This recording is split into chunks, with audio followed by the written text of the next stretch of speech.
Olá pessoal, hoje eu estou aqui com o professor Lúcio Dornelles e ele vai falar um pouco para a gente aonde que ele fez a pós dele, né? E também o que ele anda fazendo na universidade em termos de pesquisa, certo? E outras coisas também, tá bom? Olá, professor, obrigado. Olá, obrigado pelo convite e bom, fica à vontade para me interromper se eu Certo. falar Uhum. Eu de faço mais ou de bastante, menos. eu faço um pouquinho, bastante isso. E bom, eu me formei em física aqui em Santa Maria, na UFSM, e depois eu fiz um mestrado aí na URGS, no final dos anos 90, e, e, e fiz o doutorado aqui na UFSM de novo. Aí logo que eu terminei o doutorado, então eu fui direto fazer um pós-doutorado, que foi na Irlanda, no Trinity College Dublin, com o professor Michael Cole. E a minha formação, desde aqui da graduação, né, iniciação científica, foi com o professor Rubens Soller, que é um egresso da URGS também. Depois, na URGS, eu trabalhei com o professor João Schmidt, no mestrado, e depois aqui na UFSM também fui orientado por um egresso da URGS aí, que é o professor Luiz Fernando Schelp, que agora é meu colega aqui. Então, nós trabalhamos aqui no Laboratório de Magnetismo e Materiais Magnéticos, que foi fundado aí também no final dos anos 90, e é claro que o foco principal do laboratório é em magnetismo experimental. Então ele surgiu aí de um pequeno grupo de egressos da URGS, né? E esse grupo foi crescendo. Hoje o laboratório já é bem maior, nós estamos em 7 ou 8 pesquisadores, alguns deles aqui em Santa Maria, outros num outro campus da UFSM, que fica em Cachoeira do Sul, né?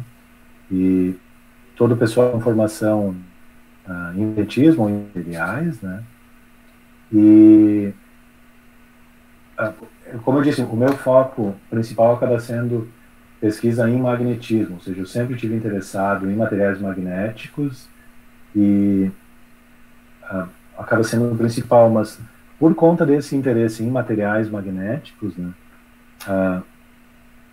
como a produção de materiais usa técnicas bastante detalhadas ou rebuscadas, né, a gente acaba sendo capaz de produzir outros materiais também, né? Então, eu acabei me interessando por trabalhar também em colaboração com outras áreas, né, que não estão interessadas só em materiais magnéticos, mas estão interessadas em materiais que tenham outras propriedades, né? Então, o principal passo importante aí foi quando eu comecei a interagir com o pessoal da odontologia aqui, que está interessado em cerâmicas odontológicas, e aí nesse trabalho, o que a gente começou pensando num problema simples, que é como colar a cerâmica, né? Porque as cerâmicas que eles consideravam a melhor para manter na boca, né, ela realmente era muito boa, mas, no entanto, ela tem um problema que ela não cola do mesmo jeito que a sílica. E então essa diferença aí nos deu motivação para tentar achar uma maneira de né, resolver esse problema lá. E daí saiu uma interação que dura até hoje, ou seja, a gente continua trabalhando em investigar como modificar a superfície para que ela tenha uma funcionalidade melhor, seja para colar ou seja para outras coisas. O que nós estamos pensando hoje, na prática mesmo, é como modificar a superfície para que ela seja ativa no que diz respeito à interação com bactérias, por exemplo, ou vírus. Por alguma razão, o pessoal está muito interessado em vírus hoje em Por dia. que será, né? Então, essa é uma das coisas que... E aí essa integração acabou migrando, né, para incluir mais um grupo da medicina e também da biologia, porque, claro, se a gente quer saber se eu modifico a superfície de uma maneira eficiente, né, eu tenho que testar, ver se isso de fato ataca os organismos, né. Então essa é uma interação. Nós também trabalhamos com um pessoal da URGS, até, do grupo de materiais, né, da pós-graduação em materiais, porque eles desenvolveram um material que parecia ser interessante para aplicação como recobrimento em células solares, né? Mas, no entanto, uma coisa é tu ter o material, mas tu precisa fazer um filme muito fino, com uma espessura bem definida para cobrir, porque vai ser a espessura que definir se tu consegue, né, cortar a reflexão total para a célula absorver o máximo de luz. E esse material em particular tinha uma outra coisa, que ele fazia que fazia a conversão para cima, ou seja, ele pegava a luz com um comprimento de onda e larga a luz com um comprimento de onda menor, ou seja, frequência maior, como se ele aumentasse a energia do fóton. Não é bem isso, né? Não é nenhum truque aí, é uma coisa bem simples, mas o fato é que esse material tem essa propriedade, ou seja, ele consegue converter ainda uma parte do que é infravermelho da luz, uma frequência mais alta, que pode ser absorvida também pela célula. Então, um material que tem essa... Então, mas isso é um outro exemplo, né, daqueles, a nossa facilidade em fazer um filme fino a partir de um sólido, do pó, que motivo ter essa interação, né, de cair em cima de investigar materiais que têm outras aplicabilidades. Uma situação ótima, tu estaria pensando num filme que tivesse uma eficiência melhor ali, para tentar... Claro, porque com a espessura tu garante que não reflete, né? Tu faz reflexão, né? Tu calcula a espessura para dar reflexão zero, próximo do comprimento de onda que tu está interessado. Sim. E as características ópticas do material, ele ainda fazia essa conversão para cima, ou seja... então, essa pesquisa também continua, ou seja, eles continuam fazendo testes, né, cada vez mais adiante. Sim. Então tem uma aluna que ajudou na produção dos filmes que eles estão testando agora em células mais... As células mesmo, que são... não é em cima do silício para ver se ele tem as propriedades ópticas, mas sim em células... bom, em magnetismo também, por sinal nós tivemos um artigo a ser publicado hoje. Meus parabéns. Nesse ponto, mas nós temos uma interação de longa data aí com um grupo do Chile, que ele é liderado por um ex-colega meu lá da graduação aqui em Santa Maria. Ele é professor na Universidade de Santiago do Chile. Sim. E também tem um grupo de magnetismo e ele orientou um aluno de doutorado nosso aqui da UFSM, né, recentemente, e eu fui o co-orientador e o que nós fizemos aí foi produzir um material em cima de um substrato nanoestruturado também. E aí a grande vantagem, digamos assim, é que o substrato é nanoestruturado, mas a gente não usa litografia para criar essas nanoestruturas, né?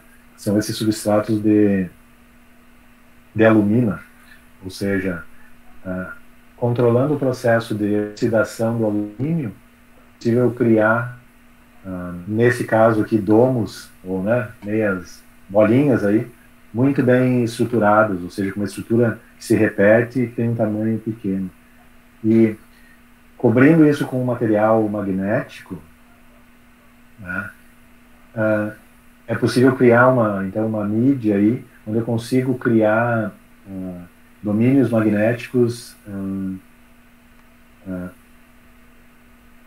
num formato bem específico aí, com algumas, acho que são dezenas para centenas de nanômetros de diâmetro, né? Mas sem nenhum resfriamento ou nada, e sem ter campo aplicado. Ou seja, eu crio esses domínios que são os skirmions, né? Mas que são pequenos e eles são estáveis à temperatura ambiente e sem campo aplicado. E por que isso seria interessante assim? Por que teria que ter essa estrutura, né? Bom, a ideia de skirmions é que eles são domínios que se mantêm estáveis mesmo quando eles estão em movimento. Ou seja, eu poderia, se eu imaginar que eles são bits, né, são bits que eu poderia mover. E nesse caso desse material aí que nós estudamos, eles têm posições bem definidas que eles podem ocupar. Ou seja, nós não chegamos ainda no ponto de tentar movê-los, né? Mas pelo menos a gente consegue definir esse, por conta do tipo de anisotropia que o material tem. Né? Ou seja, essa mistura do material magnético que eu uso para cobrir o substrato e o formato do substrato me garante a possibilidade de criar muitos domínios, né, estáveis à temperatura ambiente e sem campo aplicado. E é possível também produzir eles usando uma ponteira, ou seja, por mais que ele não tenha ido ainda para o lado de ter uma aplicação, né, pelo menos a gente vê que tem essa possibilidade de que pelo menos em simulação, esse ponto a gente não fez o experimento, né? A gente só conseguiu fazer a simulação. Então eu consigo mostrar que é possível criar um aqui, criar um ali, criar... Né? No lugar onde eu tenho um campo concentrado, que seria típico de uma ponteira.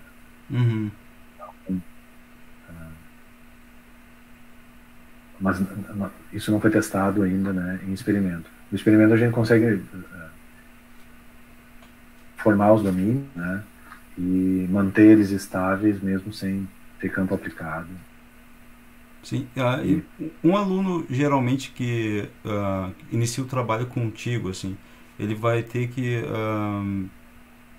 fazer o que em termos mais específicos? Ele vai ter que aprender a mexer em algum aparelho, ele vai ter que ter domínio de linguagem de programação. O que um aluno ele vai fazer assim se ele te pega como um orientador, assim? Então, o nosso laboratório não é muito grande, né? Sim. Mas ainda assim nós temos algumas técnicas experimentais para... Então, dependendo do que ele... Né, também não é uma coisa que eu defino sozinho, né? Vai também um pouco do que o aluno gostaria de aprender mais, né? Claro. Mas... certamente ele poderia, né, o potencial seria de aprender a utilizar todas as técnicas experimentais que a gente tem, que seriam para produzir materiais muito finos. A gente usa deposição por... a gente chama de sputtering, desbastamento iônico, ou seja, a partir de um sólido eu consigo produzir um filme super fino, aí, de algumas camadas atômicas. Sim. Mais, ou óxidos, ou nitretos, e até os nitretos, isso é uma outra interação, né, com o pessoal da engenharia mecânica aqui, que eles têm interesse em passivar o material que é usado para essas células de eletrolização, né, para criar hidrogênio, né. Então, esse é um trabalho que a gente faz também, porque como eu consigo fazer um filme fino, eu consigo, né, passivar só uma superfície bem fininha e colada, né. Mas então, ele pode se envolver, né, os potenciais são essa técnica de produção de materiais, também algumas técnicas de caracterização, dá para fazer difração de raio-x, e microscopia eletrônica de varredura, ou microscopia de força atômica.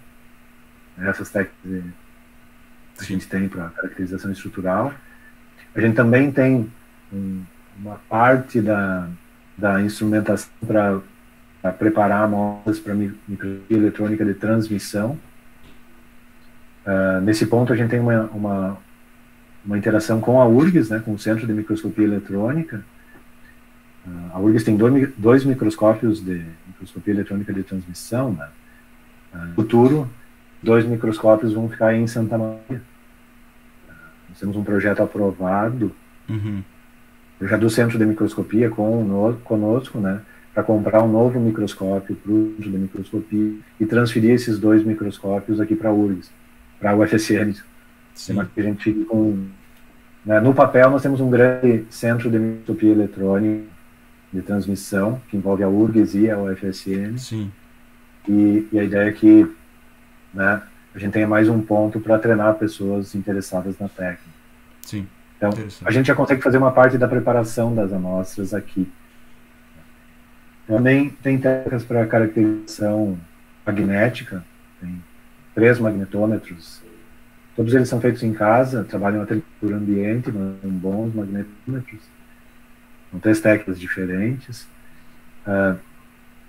E também impedanciometria, ou magnetoimpedanciometria. Você pode medir impedância até alguns gigahertz com ou sem campo aplicado. Então, todas essas técnicas são técnicas que um estudante aqui poderia aprender, né? Sim. E com as colaborações que tem, a gente também tem o pessoal trabalhando com simulações também, em particular simulações micromagnéticas. É o caso desse trabalho aqui.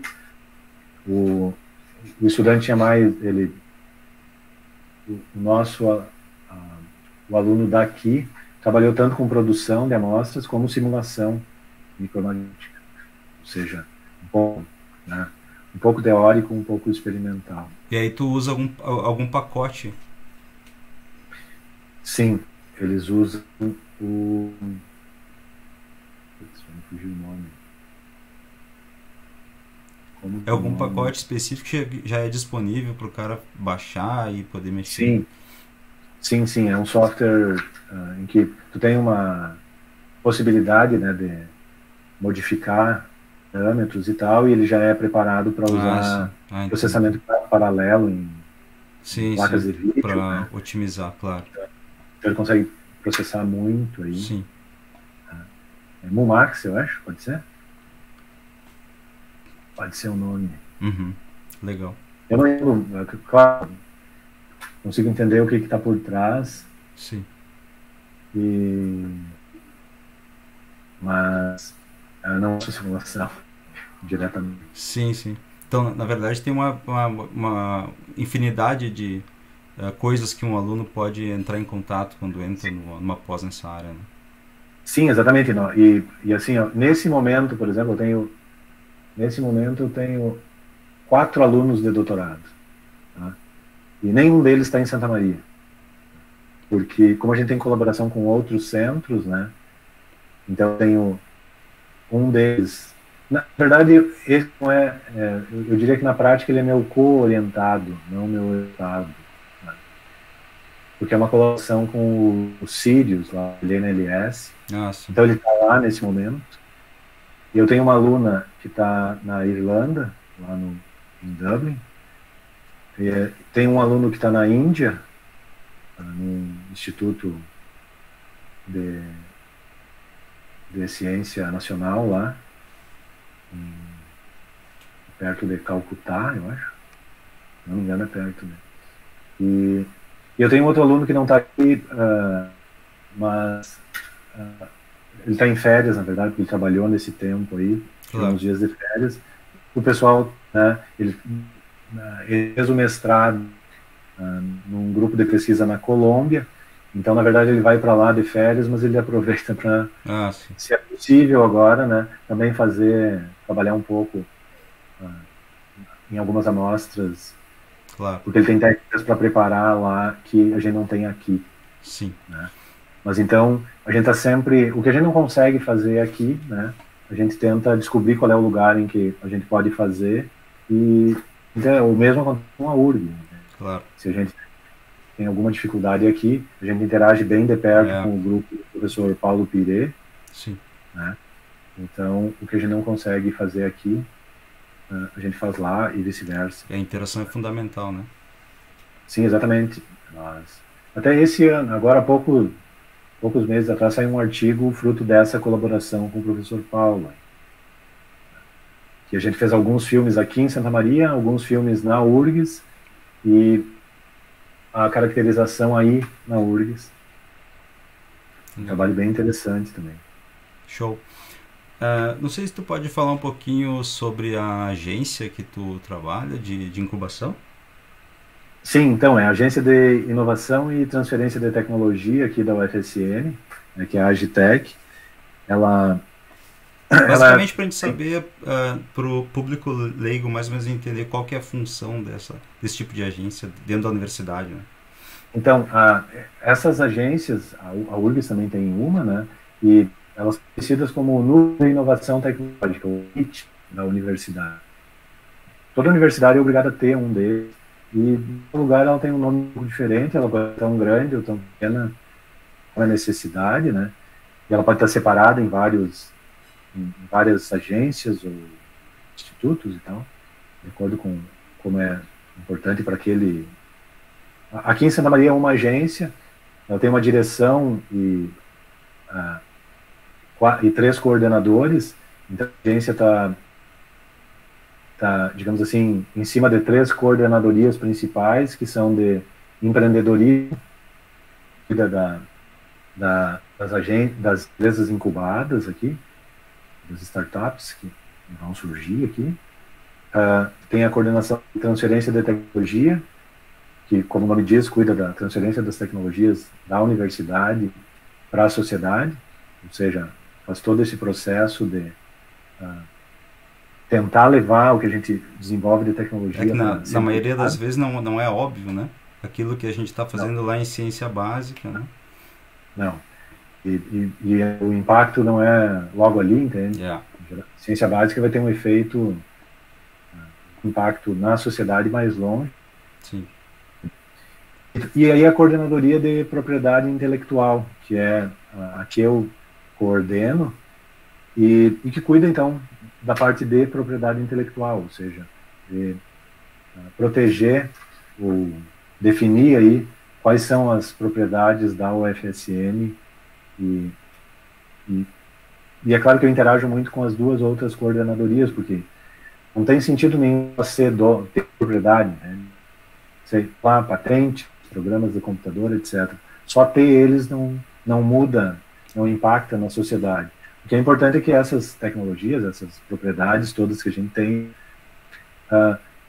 sejam implementadas e, de alguma maneira, impactem a sociedade. Então, eu não faço, né, eu trabalho um pouco, eu acho que mais para o lado de física básica e um pouco de física aplicada. E é claro que eu tento ir o mais longe que eu posso. Até nesse momento eu estou concorrendo num edital, num projeto para ser desenvolvido junto com a empresa. Né? Envolve lá o pessoal da engenharia mecânica também. Então, eu espero que seja possível ter esse impacto, né? Mas eu também faço a parte lá de física básica aqui. Vai causar impacto vai ser daqui a muito tempo, porque ainda tem muita coisa para ser resolvida, né?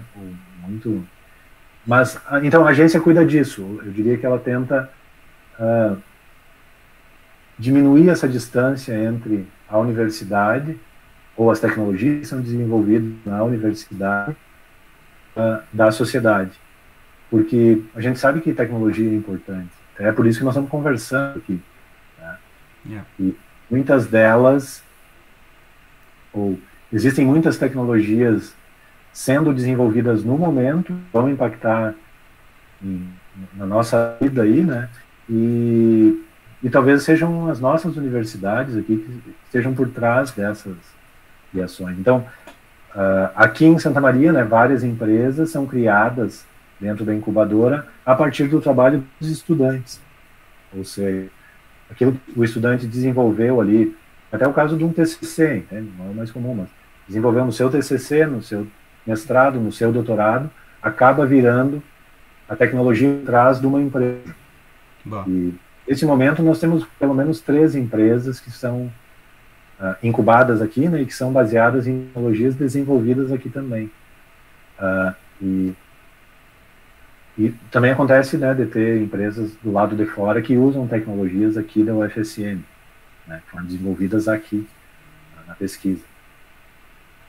Então, a agência tenta fazer isso, eu acho, encurtar essa distância que Legal. produz aqui e o que a gente implementa, digamos. Ótimo. Bom, o papo tá ótimo, mas o tempo tá se indo. Te agradeço muito pelo papo. Capaz, estou à disposição, o meu e-mail, tá? Tu tens o meu e-mail, pode distribuir para quem quiser entrar em contato. Ótimo, legal. Vou aproveitar para tentar puxar a brasa para o nosso lado aqui. Isso aí. Então, a UFSM é um bom lugar para estudar e Santa Maria é um bom lugar para se viver também. Então, se é uma opção, né? Quiserem informações daqui, tem cursos em várias áreas, né? De pós-graduação também em várias áreas. Bom, estou à disposição. Hein? Legal. Querendo entrar em contato. Tá bom, muito obrigado então. Capaz? Foi um prazer, Alexandre. Obrigado aí pelo convite. Tchau.